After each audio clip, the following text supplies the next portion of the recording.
y'all. So it's just me again. Anya was here, and then this is picked right out. But we're supposed to have a guest on this evening. I'm trying to see if she's gonna be in like within the next minute or so, while Anya is also waiting to come back in, and I just don't know how things are gonna go. I don't want to disconnect from you all because I don't know how, this might be our option to stay on, and then it doesn't work or something if I disconnect. So here I am. I know we left off last week. We were still trying to give away some prizes. I didn't do anything, Anya. I hit start.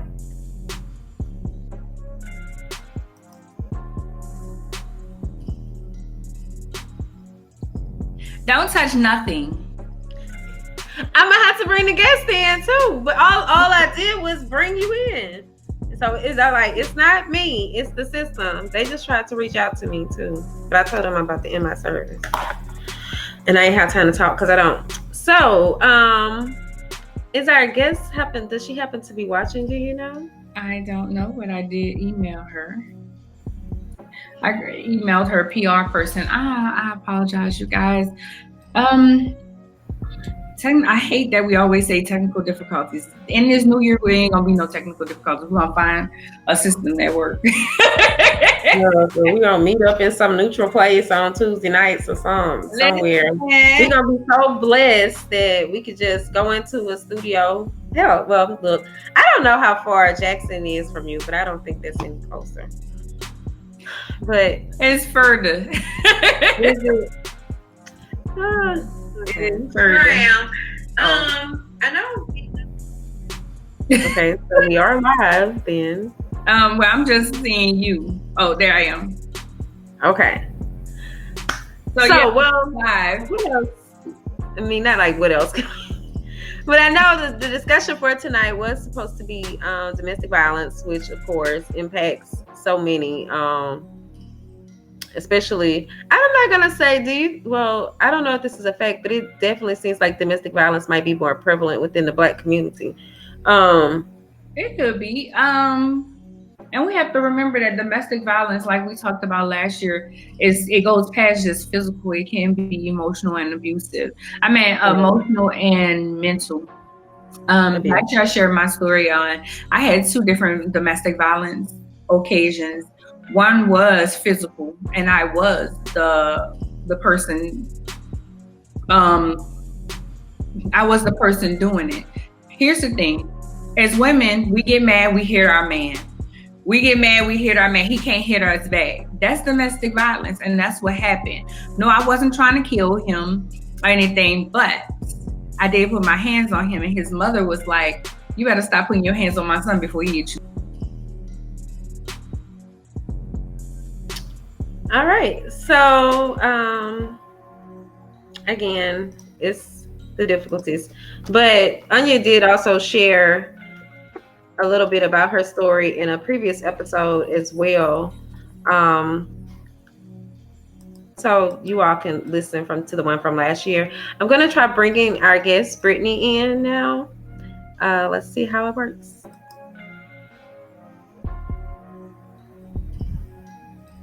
Hi. All right. Hi. Look, I apologize. Anya should be coming back in just a minute. We've been having some technical difficulties this evening, and it's kind of like every time I try to bring someone in, then the system kicks them out. So it's kind of crazy. But how are you doing? Good. How are you? I'm good. Look, I'm making it.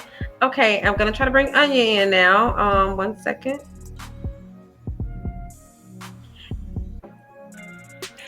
Oh, look, all 3 of us are on the screen. I was talking, and then you said, I don't know what's going on. And I was like, oh, well, I guess they can't hear me no more. Hi, Brittney. I am sorry that this is happening on tonight. But look, me and Brittney could have got together because she's in Dallas, too. So we could have got together and broadcast together. Well, I'm in Charlotte now, but it's so good to see you. Oh, good to see you, Brittney. So, Brittney, can you tell our guests a little bit about yourself? We normally like to let you all do the introduction. So, Sure. So I'm Brittney Bogues, and I'm the founder of Bogues Consulting Group, and we specialize in marketing, events, and public relations, working with entrepreneurs, public figures, and small businesses. Okay.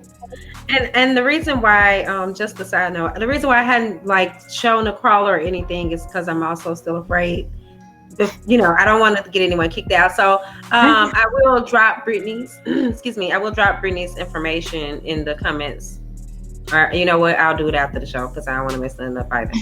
But so you work in, basically you work in public relations and marketing right now. And then prior to that though, you had an incident of domestic violence while you were in college. Is that correct?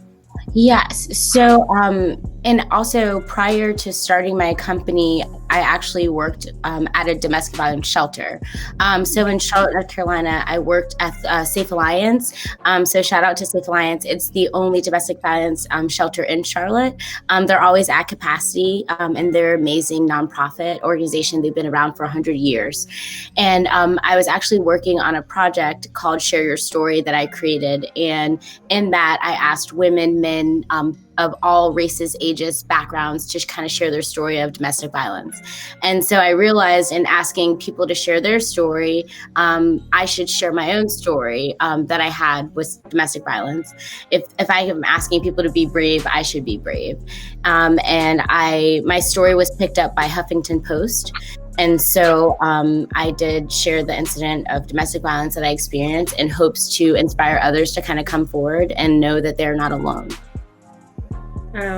So when you experienced domestic violence, first of all, you were in college and everything. So what made you, did you tell anybody at that time or did you wait? No, I waited. I was embarrassed. I was ashamed. I didn't really want anybody to know. So I definitely, I waited. So what made you start thriving? Because I know our whole thing was, yeah, you went through that, but how did you pick up the pieces and say, you know what, I'm still going to be who I am? Because what we realize is in our own domestic violence cases, sometimes domestic violence makes us feel like we can't do nothing else. We don't want to do anything. It just kind of messes with your whole mind and your spirit. So what made you say after that, okay, I'm gonna go work at a domestic violence shelter, knowing that you had been one of these people, but you just didn't, share your story at that time? Yeah, for sure. I mean, domestic violence, I think, is so interesting because people only think of domestic violence as like abuse, but domestic violence has so many different forms because, it's financial abuse, it's mental abuse, psychological. So it's like so many different, forms of abuse. And so for me, what really happened was like working with so many different people and realizing that they came from different races, different economics, different backgrounds, different races. You could see that 1 in 3 women, 1 in 4 men were impacted by this. And so it could happen to anybody. So I shouldn't be ashamed. And, your story can help someone else. So by sharing your story, you never know who you could be touching. So that's kind of what made me want to keep thriving and sharing my story. Well, I want to circle back just a second because I know like a lot of times we talk about in this podcast in particular, like oftentimes only once we give something a name can we, be able to overcome it. Would you say that, because I did read a little bit more about your story, and I don't know if that was the HuffPost article that I read, but I remember like that you did contact some friends after everything happened. Did you feel like then, back then, would you have said that, and I hate to say that I'm a victim, but would you say that it was a domestic violence experience? Did you label it that way at that time? Or was this something that kind of came out, especially since you were doing those interviews as well? No, I definitely identify. I definitely didn't identify as a victim or domestic violence at all. And that's kind of like how I guess I would say I was naive to even what domestic violence was. Because once I learned about like the cycle of abuse and like the power, how they say like the power of control, and how your predator kind of tries to groom you and stuff like that. Until I kind of learned about that, I didn't realize, he was older than me. He did use alcohol. He did try to do little things over time that kind of groomed me to this point. And so when I kind of stepped back and looked at that, I was like, learning more about the cycle of abuse, it kind of helped me understand the situation. And so no, I didn't then label myself that, but now that I know more, I see that it is that. Right. Okay. I was just curious because I don't think most people do, and I've even spoke with people, like I've interviewed people in the past that have shared that they didn't even realize it was domestic violence until like they read a sign or something, and as they were looking at the sign, they began to check things off and they were like, oh my God, this is what this is abuse. And then on the flip side, there are people, when I share that story, they're like, that's not true. How could you not know? But I know that oftentimes when you're in those situations that, you don't necessarily see it then. You have to step outside of the situation in order to be able to see what's going on.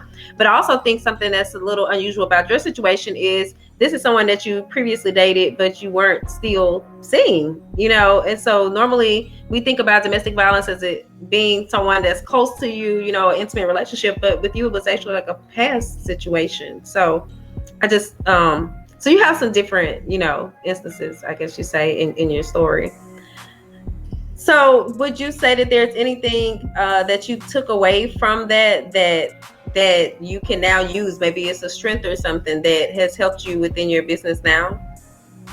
Oh, most definitely. I say that like coming forward and just like kind of sharing it, it made me see that like I wasn't alone, but also just like so many other women, but people in general, women, men, go through this experience and kind of push through, and it kind of gives you the resilience to that, like if you can go through this and overcome it, you can kind of do anything, whether it's in business or life. And so that's kind of given me a lot of strength, and other people as well. So I know like when I did go forward, it was really nice receiving like so many different like messages from other people, hearing their story and kind of knowing what they did and how they overcame and how they used different resources to, continue through. Mm-hmm. Arnya, did you have another question? Sorry. No, not right now. Oh, well, because I have questions, so I was just saying. I also get kicked off. Right. Well, one thing I did also notice with that is with you telling your dad, and I didn't watch the video. I wasn't certain if that was what was in the video, but what was that like? Especially when you have a dad that's well known and, it's kind of, Yeah, it was like, I really didn't want to tell my dad first and foremost, because I mean, like, he's from Baltimore and like, ready to set it off. Listen, right? In the movie. So I was like, you don't want to tell him. But I mean, in general, it's like a man. Like, I mean, there's so many things. Like, my dad wants to like protect me. I don't know. And you're like, you just feel so much shame. And like, everyone's always like, I mean, well, what were you doing? Why were you in that situation? Like, everyone's blaming you. And it's like, no one's asking like, well, why did he put his hands on you? Like, that's right. To me, the first question. But, so, I don't know. It's just like so many things going on. But I will say it was really nice, like telling my dad finally and like getting off my chest and, telling both my parents finally, because they were really supportive, and because of who he is, I know that for him it was probably like extra, just like a burden, or not even a burden, just like extra weight to it. But like regardless, he always handles it with grace. So I'm grateful for that. Mm-hmm. I don't think we share who your father was. You can tell them who your dad is and who he played for. I can't remember who he played for, but I know him. Oh yeah, so my dad's Bogues. He's the shortest person to ever play in the NBA. So he played for the Hornets. That's where he spent most of his time. Oh, so and then with you being in Charlotte, is the rest of your family in Charlotte also? No, just my parents and my brother. Oh, okay. Yeah. Okay. So I did also want to ask about your boot camp that you have taken place, because I know that's also for bosses. So I'm like, hey, that doesn't say anything else but thriving right there. So tell us a little bit about that. Yeah, so we launched it actually last year. So I was doing a little bit of research when I was getting my master's, and I realized that in the workforce, about 50% of the workforce is made up of women. But when it comes to leadership, only 25% of it is made up women. When it comes to C-suite positions, only 10% are women, but only 2% of women are of color. So like C-suite, CMO, CFO, CEO. And so we led a whole panel last year in person before COVID of female C-suite executives. And so this year, obviously due to COVID, we didn't want people to get fatigued. So we launched our Boss Bootcamp. And so everyone who signed up for the bootcamp gets a daily dose of inspiration. So they get profiles filled of like podcasts and other resources filled of profiles from C-suite women. And at the end of the bootcamp, you get access to resources and a directory and a collective of these women, and also like a chance to get a mentor and other like valuable resources. Oh, that's really great. Yeah. What made you decide that this was a field that you wanted to go into? Yeah. I'm sorry. Oh, yeah. To be honest, it's really funny that I'm talking about the Boss Camp, because it was my mentor that inspired me to kind of get into PR. When I went to Wake Forest, I didn't even know anything about like PR or anything. And then I met my mentor, rest in peace, Sheila Stewart. And she is amazing. She was amazing. She started in radio and did TV, and she like worked at the radio. She worked at the White House. Rest Par Morning Show. She was amazing. And anyway, she introduced me to the field, and I've loved it ever since. And so that's kind of how I got into it, and so how we launched this kind of thing. Okay. That's great. I noticed that a lot of women, whenever we get help, we want to provide that same service. So that's why I asked. Yeah, for sure. I mean, it's all about uplifting other people and helping when you can. I feel like sometimes we feel like if you help someone else, it's going to take from you. But I found that like when you help other people, it actually helps you too. So, give people a little something and it'll come back to you later, Definitely. Yeah, and I was going to say that I did like the mentorship part, because I'm in a group now for PR, like for women publicists. And at the same time, I see that there's a lot of women that are looking for mentors. It was a lot of them, people that I would have thought that kind of were already, but I guess it's like there isn't a level to it. However, I was just really, amazed at how many people there were. And I don't think that there's enough people, for everyone to be assigned someone. So I think what you're doing is really great from that aspect as well, because it can be really hard to find a mentor. I know from personal experience. So, and then also, are all the mentors, are they of the C-suite, or they are in between, or, is it a mixture, or are they all along the lines of that? Yeah, it's a mixture. So it's going to be a mixture of C-suite and executives. So everyone gets to pair themselves up, like interest. We kind of wanted everybody to kind of pick their own forum with like interest. So it's really kind of geared to your interest. I feel like if you want to get the best out of something and really get the best out of it, you got to do it with your whole heart and geared to what you like. So that's what we want to kind of do it. Definitely. Right? Yeah. And then also, I know a lot of people, when you're attending events, you don't necessarily, another Arnya, you've even said this, I don't want to sit through this long thing. I just want to do this. And then, so when you have that type of flexibility, it also makes you a little bit more enticed to, I'm going to go ahead on and do this, because I don't have to be worried about, if this doesn't interest me or not. So that's really good. I'll be the first to tell you, if you got too many people on the flyer, I'm not coming. Right. So that's what we were trying to I was like, when we were putting together the virtual event, I was like, y'all, I just don't know if I could sit through another event. So that's why we did it. And I was like, with an email, you can look at it whatever point of the day you want. And it's really good, helpful, resources, is that you can take throughout the day, a podcast or whatever. So, I love it. And at the end of the day, the director will be so helpful, getting those numbers and addresses and resources to those businesses that will help you get there. And the long-term goal is to build a fund, so we can provide grants to provide to business owners like yourself, to help you get more resources and access to get you to the C-suite. Look, or even just to get us to a reliable streaming service. Hey, okay, I like that. Software, technology, please. Yeah. So, is there anything else that you would like to share with our audience? And also, I'm sorry, before we ask that, are you still doing any type of volunteer work now, like with domestic violence or with the victims or anything of that sort? Yeah. So, we always try to do some volunteer work with Safe Alliance. I love Safe Alliance since I'm still in Charlotte. And then also I started an initiative. It's not necessarily with domestic violence, but it's with the elderly. We are teaching them, pairing them with younger people to do pen pals, since with COVID, right now, everyone's kind of isolated. So teaching them how to use technology. So it's called tech bugs.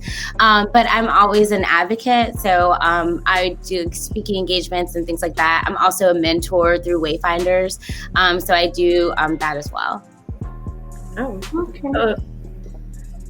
Can I ask what Wayfinders is? I'm just curious. Oh yeah, so Wayfinders is just a local group here. And so I'm paired with a mentor from the 5th grade to the 12th grade. Oh, okay. I like that. Yeah, she's amazing. I love my mentee. She's been really sweet. They most of your mentee, they are going through a lot. So being able to be a mentor to them is a really special treat. Yeah. Actually, I just always get really in touch that's why I've used to mentor in the past, but I haven't done so in a few years. But it's just I don't know. I'm one of those type of people. I'm going to carry everything over with me, and it's hard. Empath, yeah. Yeah, hearing some of the stories, it definitely it's hard. Yeah. Thank you so much. Is there anything? Were you about to say something, Fancy? Just thank you all. Thank you for having me. I had so much fun. Thank you. I feel thrown off. I apologize about my spirit. I feel thrown off because it's I kept going off, and I didn't want to be in the middle of something, and then it goes off. It's just been crazy, but you have been so awesome. All the information that you gave us. Give me one more time that the place that you volunteer with for domestic violence. Sure, Safe Alliance. Here to Charlotte.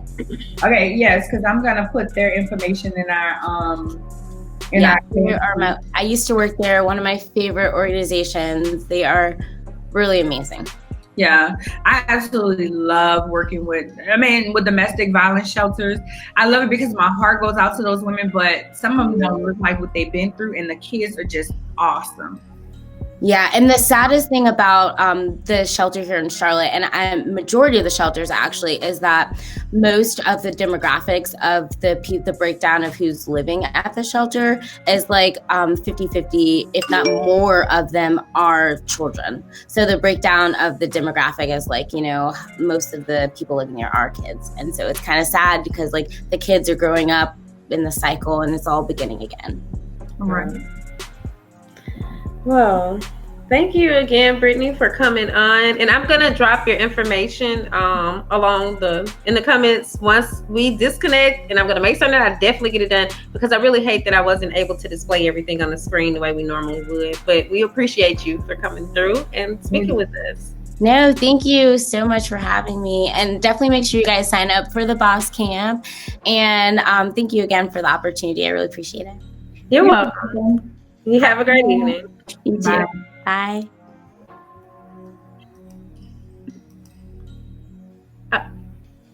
And y'all know what? I don't know. I'm gonna see if Arnya wants to say anything before we prepare to close out. But also, while trying to bring her back in, let me tell you all about our sponsors for the evening, because we did have 2 sponsors. And so the first sponsor is Sisters Second Chance. So Sisters Second Chance is a nonprofit organization that is committed to helping women by offering financial assistance, counseling, and more. And you all can find them on their website.